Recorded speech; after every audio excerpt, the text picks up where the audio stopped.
Today is the 27th of July, 2024. It's Luang Por Pasanno's 90th birthday. We celebrated this back in May 19th. Celebrated his 90th birthday as a very large gathering, but I'm sure they're also celebrating it in their own way. In the beginning of Vasa, Dhammaravati. The Dhamma, these different qualities of the Dhamma we can think about. Beautiful in the beginning, beautiful in the middle, beautiful in the end. We had a long time ago, many years ago, had a Anagarika here who left, and after he left, he sent us a message and said it was very, very good in the beginning and very, very bad in the end. So that's, but the Dhamma isn't like that. The Dhamma is good in the beginning, good in the middle, good in the end. Beautiful in the beginning, beautiful in the middle, beautiful in the end. Or you could say it's in tune in the beginning, it's in tune in the middle, it's in tune in the end. Samma, each factor of the Noble Eightfold Path starts with samma, which literally means in tune, or just right, just right. Samma ditti, the view is just right. Samma sankappa, samma sankappo, the intention is just right, and so on.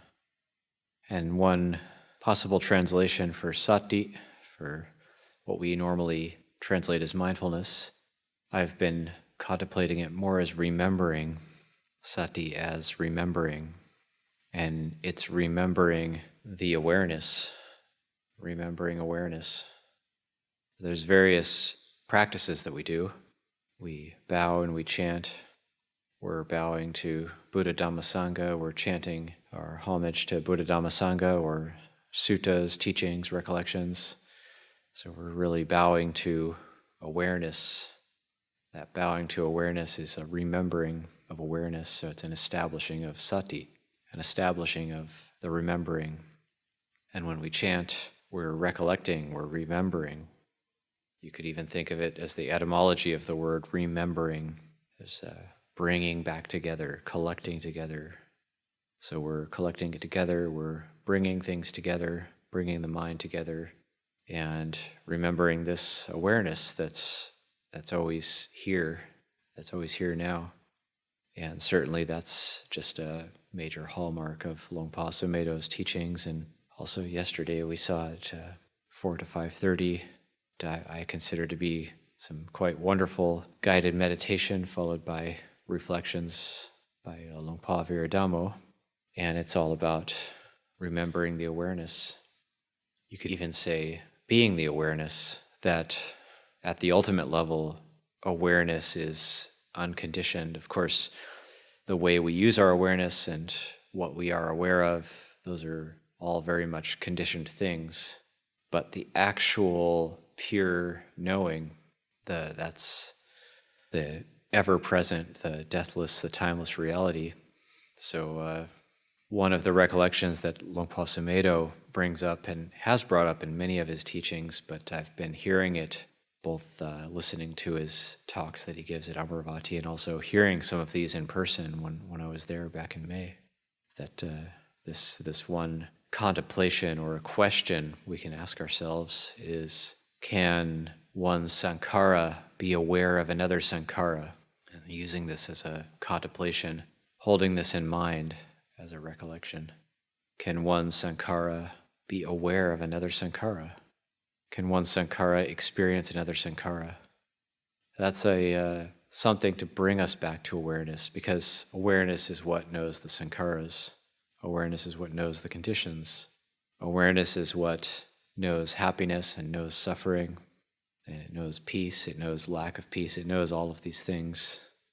But how could a sankhara possibly know another sankhara? So there's something there that's unconditioned, but it's incredibly refined, incredibly subtle, and no real description would be able to come close to it. Every description would be false, in a sense, we could say that. So there's something there, that mystery, the mystery of awareness happening right now. There's never been any time when it hasn't been present, never will be any time when it's not present. It's not bound by time. So the Dhamma Dhamma teaching is pointing to that. We are recollecting that. We're chanting to recollect that. We're bowing to that. We still suffer. We still suffer. So trying to bring awareness to dukkha. So as we go about our lives and time passes inexorably, as we go about our lives and time keeps passing and we come closer to the time of death, all of us will die sooner or later. That's just a reality of the conditioned.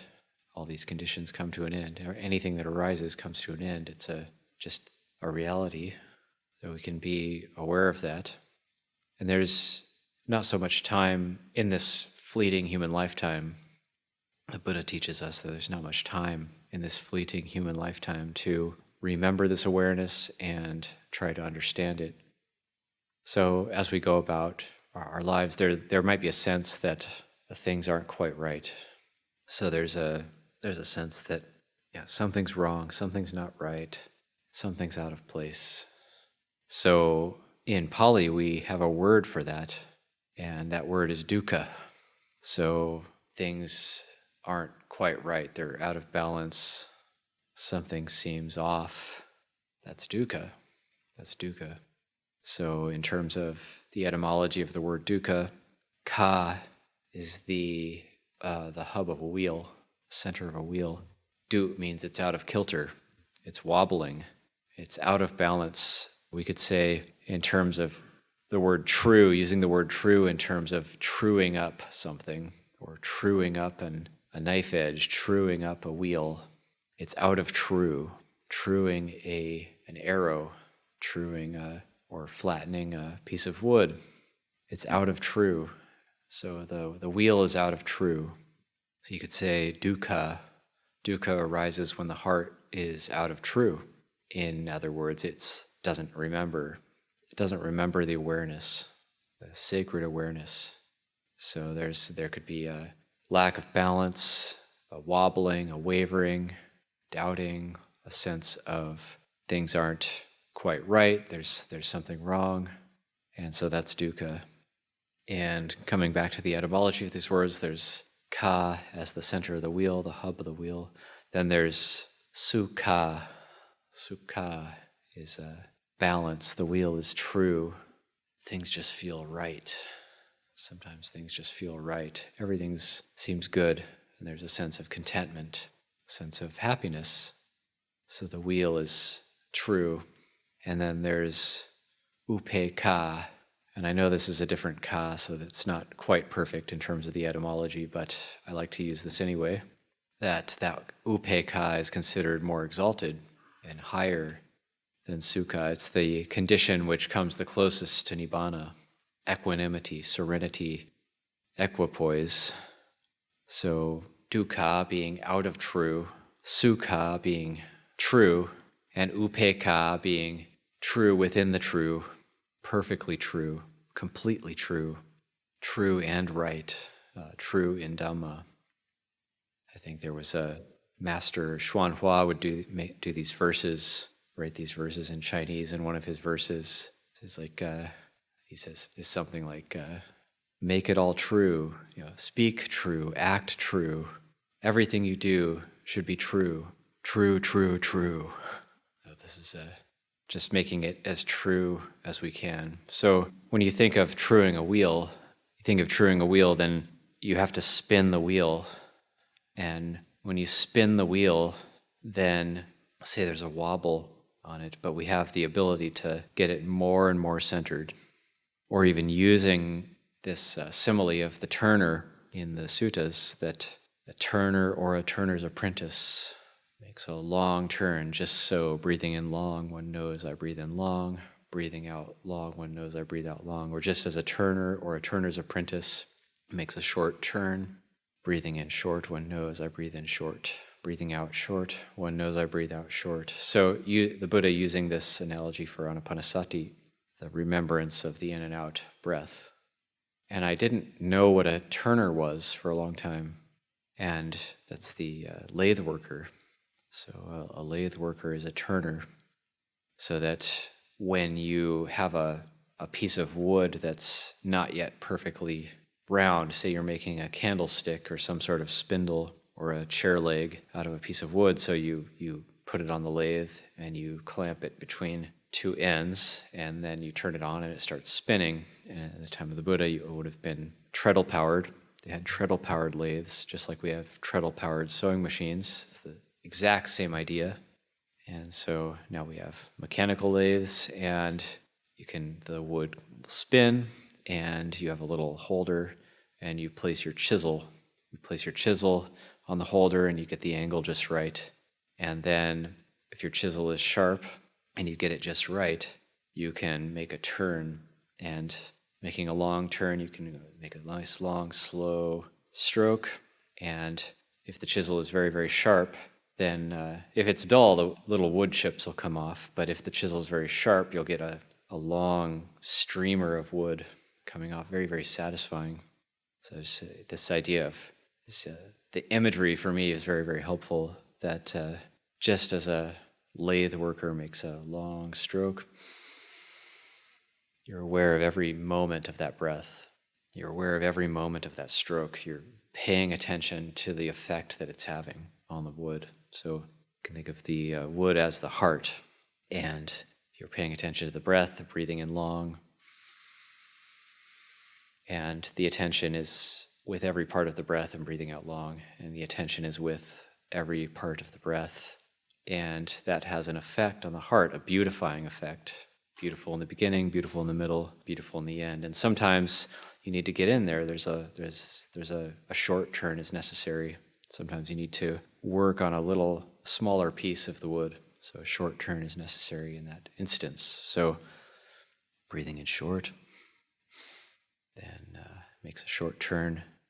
What's the effect on the heart? Breathing out short. So we can also be aware and get in there and be aware of even the short breath, every part of the short breath, being aware of every part of the long breath, being aware of every part of the short breath. And that's how we true up the heart. That's how we, just through that awareness of the breathing that has great fruit and great benefit. And the Buddha teaches in the Anapanasati Sutta that when the Anapanasati, developed and cultivated, fulfills the four foundations of mindfulness, or we could say the four foundations of remembering. And when those four foundations of remembering are developed and cultivated, the 7 factors of enlightenment come to development, come to fruition. And when those 7 factors of enlightenment, those 7 factors of awakening are developed and cultivated, it ripens in vimuting. That's the true knowledge and deliverance. So just that simple, very primary act of remembering the breathing, but then taking an interest in it, just like we take an interest if we're lathing a piece of wood, we're taking an interest in the grain that's being revealed, and we're taking an interest in how we're carefully scraping away what needs to be scraped away. We're taking an interest in making that wood perfectly round and smooth. So then we can make the lathe go faster, so the wood will become more perfectly round. And at a certain point, we'll be able to put the lathe up to a very high speed, and the wood will be so smooth that we won't even be able to tell it's spinning, actually, but it is. And if the wood is a really high-quality hardwood, you can actually have it spinning on the lathe, and you just take some sandpaper and just touch it, just go back and forth with the sandpaper. And you just very lightly get it even smoother till it's like glass. And when the wood is as smooth as glass, then there will be a reflection of light on it. You won't even be able to tell it's spinning, or you'll barely be able to tell it's spinning. You'll only be able to tell because the grain, you'll see the grain moving, but that reflection of light will be stationary. So for anybody who's ever done lathe work, that type of work is very, very satisfying. Just to experience that. And whatever you're making, it can be useful. We've made robe rails out of various types of wood here at Abhayagiri. You can make a rail to hang your robe on, or you can make a chair leg or whatever, some other useful thing. But really the satisfying part is the truing it up and just seeing it become perfectly round. So we try to do that with the mind. And there's various practices we can do throughout the day. Some of us might have a yoga practice, qigong practice. All these practices are really good for developing that sense of remembrance and remembering mindfulness. And when we put forth effort with whatever we're doing, with the tasks that we have throughout the day, the cleaning, even just looking after ourselves well, the daily shower, brushing our teeth, whatever we have to do, getting up in the morning, brushing our teeth, washing our face, looking after ourselves. These practices done with mindfulness can really keep us with the Dhamma practice, and it builds up day after day after day. And walking down the hill, enjoying the cool air in the morning. And there's a very large fire about 100 miles east of us. It's almost 400,000 acres now. So there's a bit of smoke in the air. Luckily, right now, we're not, the smoke isn't blowing in our direction, and that could change. But there's a bit of a smell of smoke in the air right now. But then the weather has cooled down a bit. It was very hot, and now it's cooler. So we can make note of that and say, oh yeah, that's really being able to enjoy the wonderful cool air. And as we go through the day, we're going to have these periods where we're able to meditate. We might have periods of the day where we take a rest, times of the day where we do walking meditation, times of the day where we do sitting meditation. There's the meal. We can really bring a sense of mindfulness, of remembering to all these activities, and the awareness is there throughout, whether we're awake or asleep. So what happens when the awareness goes into the moods? The awareness gets lost in the moods, or seems to get lost in the moods, and then there's that sense that things aren't quite right. And then there's a trying to shift the conditions around us to make it more right, make it all right. But the conditioned world, every condition has an inherent instability to it. So it's always shaking, it's always quivering. It's only that coming back to a remembering of awareness. So the remembering is a condition. Sati is a condition. Sati is a type of sankhara, but it's a very special sankhara. And the Noble Eightfold Path is conditioned, but it's a very special set of conditions which help us to come back to that sacred awareness. To recollect this often and daily, I think is quite important, because it's so easy to forget. It's so easy to forget. And when there's that forgetfulness, then we fall over. You have to get back up, remember. Just one breath at a time, just a long turn, breathing in long, breathing out long. Yeah. Just attentive to each part of the breath, not in a tense way, but in a way that's just right, in a way of Dhamma, where it lessens the clinging in the heart. So there's always being able to take refuge in the awareness that is stable and secure. Just by its very nature, it's just that way. And coming back to that idea that this life is fleeting, that awareness is stable and secure, and we do need to take the opportunity, this precious opportunity that we have to practice, to look at this and look into all of the Buddha's teachings. They're all leading us back to this, back to here.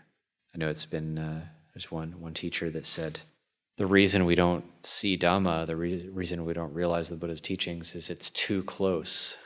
We're always looking far away. It's too close. It's too right here. It's too right now. It's too apparent here and now. It's too what we are. So we're always looking past it. So coming back in, remembering. So some of these recollections for me have been coming up just because it's Luang Por Pasanno's 90th birthday, and this has been a hallmark of his teachings. He also takes another angle of one of my favorite books actually Luang Por Pasanno's never written a book as far as I know. All of his books are transcribed from teachings he's given, but one of these kind of classic Luang Por Pasanno collections is called don't take your life personally. So just the title, don't take your life personally. Like it seems like all these things are happening to us, or it seems like we are this solid being with certain views and opinions and perceptions. But it's not personal, it's just a set of conditions. And the awareness can be aware of that. So coming back into the background of awareness, the backdrop of awareness, that's what we're recollecting when we do the Buddho practice. That's what we're bowing to. That's what we're trying to see. I think it takes a fair amount of simplification and lessening of complication of our external world to start to do these recollections. Just these coming back to these basic things. A number of us have been practicing and cognizant of keeping our dwelling places clean. That's just part of it. Just clean kuti, clean mind, clean monastery, clean mind. And also when we recollect awareness, sometimes it can help the mind to come back to a sense of silence and stillness as well. So these types of recollections, the developing of mindfulness, the developing of a remembering of awareness, can be very, very helpful for practice. So it's just a kind of some suggestions or pointers for practice that I've found helpful for myself, and that I'm very, very grateful to bhikkhus like Luang Por Pasanno to keep talking about this and keep pointing us in that direction. So I think that's probably good for this evening. I think I'll call that for this evening.